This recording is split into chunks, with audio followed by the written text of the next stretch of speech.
Huu ni mchumba wangu ambaye nimeletewa na wazazi ili nimpime tabia, then baada ya wiki moja nimuoe, lakini tabia yake kwa kweli sikulizia.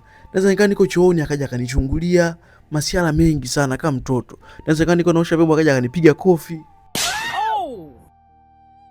Ni visa sana huyu binti, lakini sikutaka kumfungukia, kumwambia kwamba tabia yake sikipenda, kwa sababu ndio ilikuwa siku ya 3 kwenye wiki.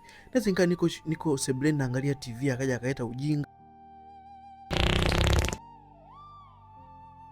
Huyu binti hana haya kabisa. Sasa sijui ndo wazazi wake walivyomfunza hivyo. Yaani ni siku ya 3 tu.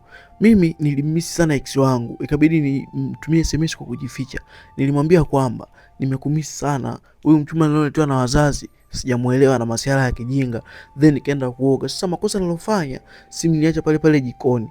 Ex ilibidi anivutie waya baada ya kuona message sijibu. Huyu mwanamke akaniletea paka bafuni bila hata ugonga hodi. Akafika akaniletea hiyo simu. Hizi nilimshangaa sana. By the way, simu nikamwambia apokee vizuri tu. Alafu maongezi yalikuwa kama ifuatayo. Halo. Umenitext. Unaniambia mpenzi wako sasa hivi ana masiala sana. Pole. Lakini kwa hiyo tunarudiana. Unajua mimi bado nakupenda. Sasa sijui atajiongeza, sijui ataendelea kung'ang'ania kuniletea vituko. Aondoke.